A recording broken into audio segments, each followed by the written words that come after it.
Thank you very much, Mike. Good afternoon, and thank you, everybody. I'm Jeremy Raymer, as Mike said, founder and CEO of Driver Reach, and I'm honored to join you today and serve as the moderator for 6 safety leadership principles, how to create operations and safety alignment. Follow close as good friend Brian Fielkow, founder and CEO of Jetco, shares how we can ensure that our operations and safety cultures are fully aligned. So at this time, I'd like to introduce Brian. In case you aren't familiar with him, he's a senior executive, author, and keynote speaker. He's passionate about building high-performing business cultures with a special focus on employee engagement and safety culture. He approaches business with the philosophy of strong on the inside, unbeatable on the outside. Fielkow currently serves as CEO of Houston-based Jetco Delivery and executive vice president of Montreal-based GTI Group. The GTI purchased Jetco from Brian's ownership group in 2019. And since acquiring Jetco in 2006, Brian invested in people, fleet, and technology, resulting in tenfold growth and highly differentiated business models. The company offers open deck, heavy haul, intermodal, dedicated van, and freight brokerage services. At GTI, Fielkow leads the U.S. trucking business safety, risk management, and marketing for the enterprise, and he serves on GTI's board of directors. Brian has spoken internationally to tens of thousands of people, offering hands-on tools for building healthy company and safety cultures. He's the author of dozens of articles and 2 books, including Leading People Safely, How to Win on the Business Battlefield. He recently launched Making Safety Happen, an online course and workshop designed to help organizations of all sizes grow their safety cultures. Fielkow is especially proud of receiving the National Safety Council's Distinguished Service to Safety Award for his work in the field of applied safety. Brian, thank you so much for joining us today. Thank you, Jeremy. It's great to be with everybody. Someday we'll be back together in person, but these webinars will work for now. Before summer gets too far away from us, I want to tell a summertime story about Billy and Eddie. Billy and Eddie were 2 best friends. They were best friends since they were kids. And their one passion was hunting. So it started off with BB guns, right? Then they got older and older. The trips got more interesting and complex. So for the past 5 summers, Billy and Eddie would go to Canada to hunt moose. They would take a commercial plane into Thunder Bay, and then they would take a small private plane way up north. And the last time they went hunting, they did well. They shot 6 moose. And when the private pilot came to pick Billy and Eddie up, Billy and Eddie started to load the moose onto the plane, and the pilot said, time out. I can't get the 2 of you on this plane with 6 dead moose. We're never gonna get it off the ground. So the pilot said no. Well, Billy looked at the pilot and said, hey, last year we shot the same number of moose. We shot 6, and the pilot took them. So being a macho guy, the pilot said, all right, if they did it last year, I'll do it again. So they load the moose on the plane. Billy and Eddie get on. Because of safety, they buckle up. And the pilot taxis to the runway. Up, up, up. Off he goes. 10 seconds later, boom, the plane crashes under its own weight. It was too heavy. Now, fortunately, nobody was hurt. Billy and Eddie get out of the plane. They look around, sort of coughing smoke out of their lungs. Billy looks around and says, where are we? And Eddie said, I don't know, but it sure looks like the same place we crashed last year. Point being that there's absolutely no upside in doing the same thing over and over if it gets you the same result. The thesis for all of my work, whether I'm speaking or whether I'm running my company, is this statement. And it was published a few years ago by McKinsey & Company, and I think it's so true. It says companies are no more successful at overhauling their performance and organizational health than they were 10 years ago. A blind spot seems to be the failure to involve frontline employees and their managers in the effort. Frontline managers like dispatchers. Okay. The biggest safety failure I see in companies I work with and in my own company is that we have these meetings. Sometimes we'll go away and have a meeting. We'll travel to conventions. But who's not with us? Our front lines. The more we can engage our front lines, the more we can tear down the silos that so often get in the way of safety. Safety is a core value. If you have a sign up at your office that says safety is our #1 priority, tear it down. You see, priorities shift. I could come to the office this morning with 10 things on my list. I get a phone call from a customer. I've got a problem. That list shifted. Priorities can change. Priorities do change. On the other hand, values are immutable. They don't change. You never compromise your values, right? A lot of companies have values of integrity, respect, right? You know what the common values are. That's where safety belongs. Again, we're not safe Monday, Tuesday, Thursday, Friday, but then Wednesday we've got a problem, so we cut corners. Safety is a value, and we don't compromise our values. And part of value alignment is how you show up. As a leader, you cast a tremendous shadow, and it's not what you say, right? We can all put signs on the wall. That's easy. We can all preach to our team. That's easy. It's how we behave. Let's be real clear that for however big of a shadow we think we cast, multiply it by 100 times, right? Your team is watching your every move. They want to see if you really mean it about safety or whether you bend, right? Because if you bend and you look the other way when there's something in your organization competing for safety, they will bend too. But if they see you stick up for safety, not bend the rules on safety, they'll follow suit. So part of value alignment means how you show up and how you act. Forget about the words, look at your actions, and remember, as leaders, every one of us is under the microscope. There's a difference between power and authority in our organizations, and it's really important. Authority is given to us, right? I have a certain level of authority by virtue of my job description. You have a certain level of authority by virtue of your job description. But that's not what impresses me, because authority doesn't mean a lot. What means a lot is power. Who's got the power to influence people? And because of my title, I'm not given any power necessarily. I bought Jetco Delivery, my company, in 2006.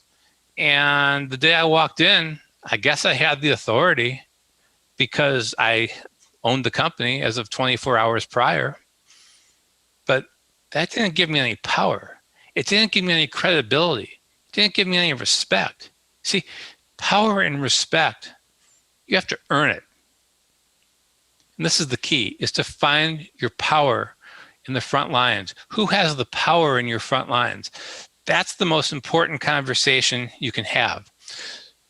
Look for your frontline opinion leaders. If you really want to drive safely, figure out who those opinion leaders are. You know what I'm talking about, right? It's the people that everybody goes to find out what's going on. Hey, what's really going on around the company? I can ask you to close your eyes and think about who commands the respect of their peers.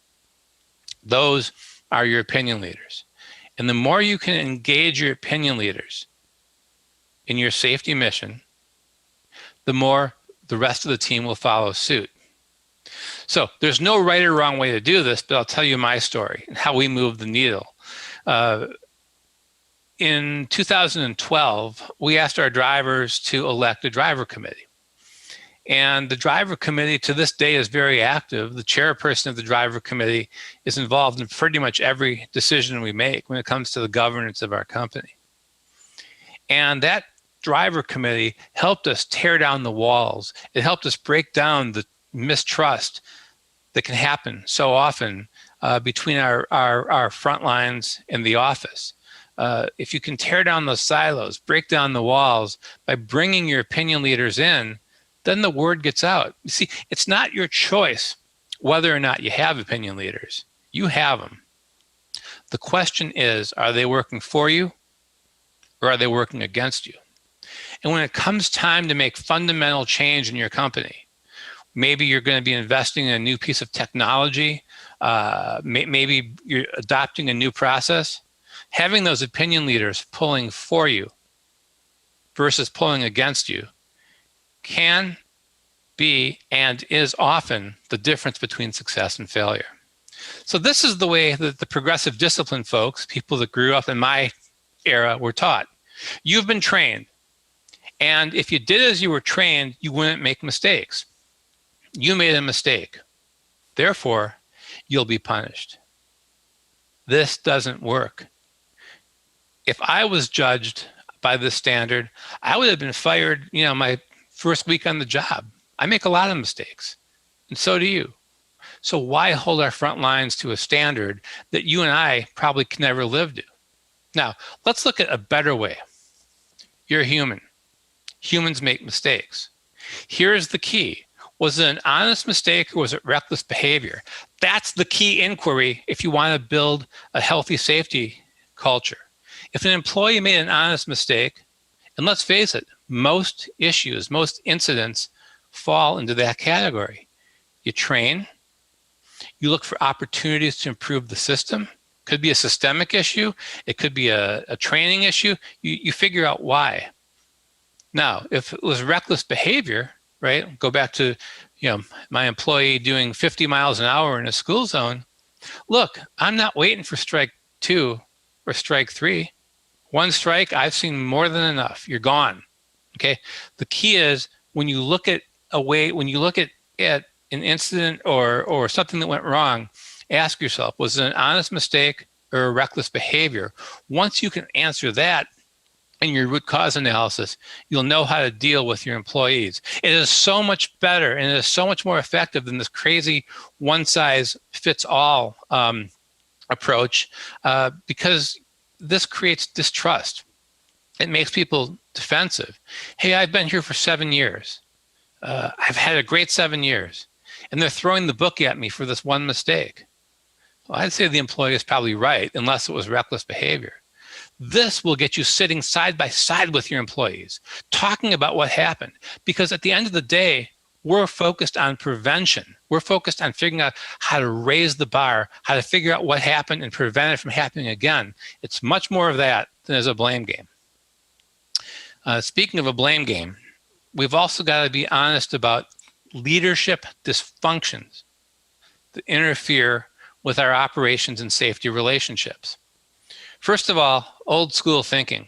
It's got to go, right? The old school safety and operations are at war. Operations will get away with whatever they can until safety catches them. It doesn't work, okay? The new school says safety and operations are one and the same. We're all drinking from the same pool. There's not a profit and loss statement for safety that's different than a profit and loss statement for operations, right? It's not a separate department. Safety is not a department. Safety is a way of life. And everybody, and I mean everybody, has to own safety. So the idea of this cat and mouse game between safety and operations are over.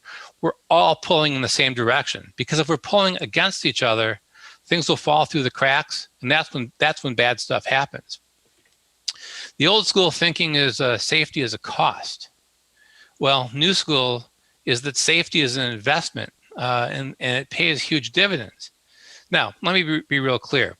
Safety is the morally correct thing to do, right? We want our employees to go home the same way they came in. We don't want any injuries or fatalities on our watch. It's the right thing to do. But let me move it over to the Profit and Loss Center for a minute. Anybody seen their insurance renewals lately? Okay, the safest companies have a sustainable competitive advantage against the companies that don't invest in safety. Safety is the lowest cost, highest return on investment that you can make. And I might have said that to people 5 years ago, 6 years ago, and there was a good number of them that got it. But today, you cannot ignore it. Today, you've got to look in the mirror, because I'm telling you right now, some people are getting 20, 30% or more insurance increases. Others are renewing flat. I know this to be true. And the ones who are renewing flat, at the end of the day, have a significant cost advantage over those who have a lot of losses and continue to pay those losses. Because remember, when it comes to insurance, ultimately insurance is a funding mechanism. The idea is, well, I don't have to worry about safety because I have insurance. Well, that kind of approach will almost guarantee that you won't have insurance. At the end of the day, you're going to pay for your incidents and accidents in the form of higher premiums down the road. insurance companies, when they come in and they underwrite you for renewal, or maybe you're a possible new client, sure, they're going to look at your loss runs, they're going to look at your numbers, but you know what they're really looking at least the good ones they're really looking at? They're looking at your safety culture. They're looking at the stuff we're talking about today to figure out if you're really pulling in the direction of safety, if the company's incentivizing behavior-based safety, if senior leadership is engaged. That's what they're looking at, because that's the kind of company that's managing its risk. It's not taking chances. I don't care if an incident was severe or not, because there is no such thing as a minor accident. What do I mean by that? Okay. Whether an accident is severe is purely a function of luck. You need to focus on the behaviors that led to the incident. So if somebody says, Brian, I backed into a pole, chill out. What are you so upset about? Well, my response is going to be, you know, that pole looks to me to be the size of about a 5-year-old kid. Now, if you backed into a 5-year-old kid, would you be telling me to chill out? I don't think so. You see, the failure was in your behavior. You didn't GOAL. You didn't get out and look. The fact that you hit a pole, I'm so happy you hit a pole and not a kid, pure luck. You went to Vegas, it was your lucky day, nothing more, nothing less, which is why in a healthy business, we can't let people sweep incidents with minor outcomes under the rug. The outcome may be minor, the incident wasn't. So here we go. Driver pulled off the road. Obviously, he missed his turn, dug up some grass. So a lot of companies might say, well, all right, we'll call the landscaper. We'll take care of the customer. Life goes on. No, the driver wasn't looking. He or she wasn't paying attention. Once again, what if a kid was there? It's the same thing. You've got to focus on the behaviors, regardless of whether they just, tore up. If they tore up some dirt, you still bring the driver in. Honest mistake, what do? We learned that already. We coach, okay? We coach, but we still address it. We don't say, well, they tore up some dirt, move on. Because again, this could happen. And if it happens enough, that one day, you're going to catch a falling knife. So dismiss severity and focus instead on the behaviors that lead to the incident, regardless of whether the outcome is minor or not. Next principle, the right metrics. I believe we're drowning in a sea of metrics. I mean, I've got so many spreadsheets, I don't know what to do with them. The best metrics are leading indicators. Your profit and loss statement, your CSA scores, your insurance loss runs. They've all got something in common. They're lagging indicators. They tell you what happened at some period, at some point in the past. We've got to focus on the leading indicators. And I love the saying, not everything that counts is counted. Not everything that's counted counts, right? Quit chasing all these data points unless there's an action plan. Unless the data, if data is not actionable, I'm really not interested in it. I'm only interested in actionable data, data that I can do something about. Otherwise, it's just an exercise in spreadsheet manipulation. So we don't want to look in the rearview mirror. We want to look forward. We want to look at our leading indicators. So this accident pyramid shows that 30,000 unsafe conditions, unsafe decisions, yields 3,000 accidents with minor outcome, maybe no injury, maybe minor injury, 3,000 lost time or restricted duty incidents, 30 disablements, and 1 fatality. So where do you want to be good? Do you want to be good at the lagging indicators, cleaning up the mess? Then focus on the top 4 rungs of the pyramid. Do you want to be good at leading indicators? 30,000 unsafe decisions, unsafe conditions. That's where you want to spend your time. And what is that? It's people, it's process, it's behavior. It's management by walking around. It's connecting with your team. It's digging under and looking for anything that can be fixed. It's practicing prevention. So let's take a typical safety function. A lot of times we'll say safety and compliance under one breath, right? Safety and compliance. Well, Safety and compliance are certainly related, but let's be clear. Compliance spells out the bare minimum you need to stay in business. It's important to be compliant, and I'm not suggesting for a minute that we don't, but I'm saying that having a culture of compliance does not ensure safety. In fact, it leads you into a false feeling of security, right? Oh, we passed a DOT audit, we must be safe. No, you passed a DOT audit. That's a good thing, but it sure doesn't necessarily mean you're safe. Let's take a typical safety team function and divide it up. In the gold area, I've got incident and claims management. So accidents, workers' comp claims, loss runs, litigation. We've got to be good at it because we're in an industry that's high consequence, right? Our industry means that we have to be good at this area. But do you really want to spend your time there? Do we really want to have 10 adjusters on staff doing nothing but adjusting and picking up the mess that we create? No. Let's go over to the purple area. As I said, the purple area is compliance. And we've got to be compliant. OSHA, HR, DOT, state, local rules. It's all important, but it's not going to make you safe. Safety comes with behavior management, and that's field behavior observations. It's communicating near misses, right? Let's not just focus on the incident.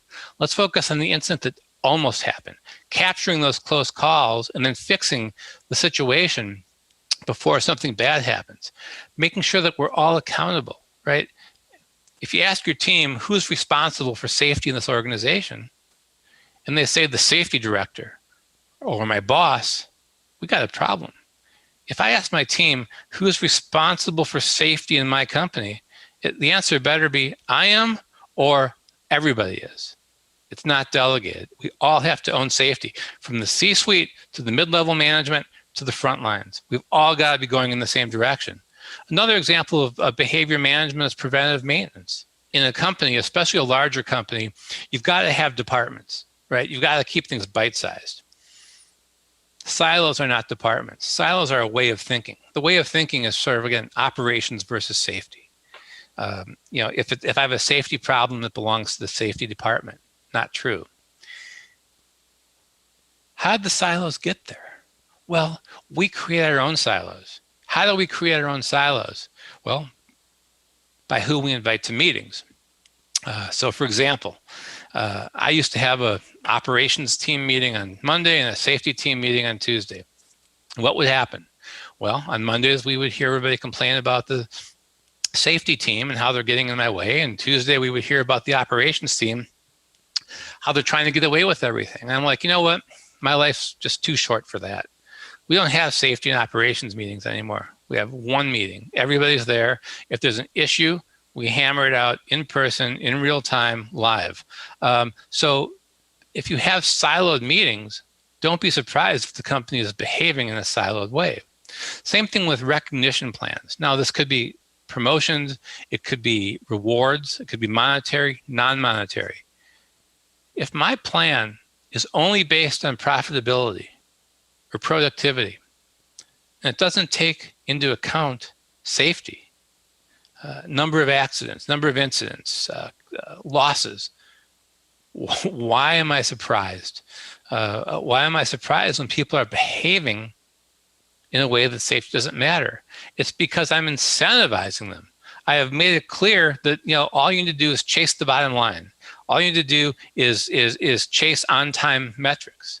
Oh, I can be on time if you don't care how fast I go. I'll tell you that.